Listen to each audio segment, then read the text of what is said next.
In our culture, it tends to be very difficult to be gracious for what we have. There's always this push to get more, whether that's money, items, various things.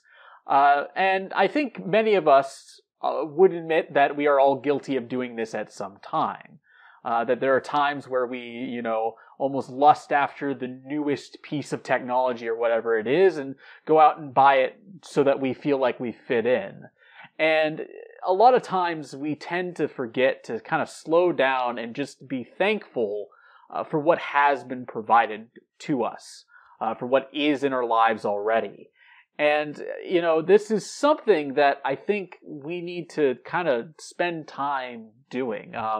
Thanksgiving is, a time that is supposed to be all about this, but throughout my own lifetime, it has started to get kind of pushed more to the side in favor of Christmas, which is the holiday that tends to kind of feed off of that consumerism that's so rampant within our own culture.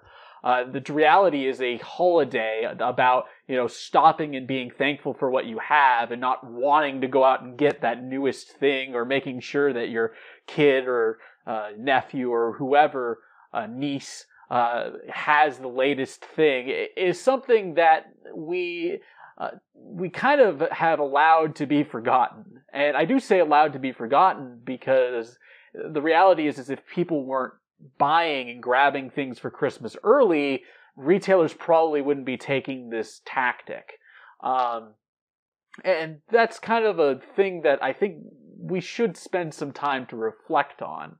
I think as we're entering into this season, which is about giving thanks, and as we're going towards this holiday, we should take a moment to at least pause and think about all the blessings that are in our own lives, all the things that God has given us, and be grateful for them. Spend some time being as grateful as you can be. And it doesn't necessarily have to be anything too big. You can just take a day to kind of, separate yourself from all the chaos in our world and kind of spend some quiet time with God, being thankful and letting him know that you are thankful for all that he's done for you. Alternatively, you can do something a bit larger. Something which I know I've encouraged in previous years is to do a gratitude journal, where you sit down and sort of each day throughout this month, you write down what you are grateful for, as just kind of a reminder of what you have in your life already.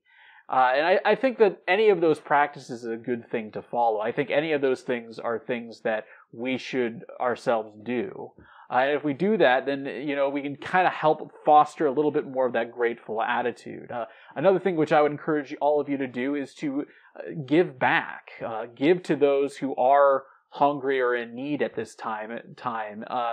There are others people who don't necessarily have it as well as us, and being willing around this season to not feed as heavily into the kind of consumerism that exists so strongly in our culture, and just instead taking some of our resources and trying to make a concerted effort to help somebody is a great way to kind of combat against that. So I believe if we do any of these things, we can better harbor gratitude within ourselves moving forward.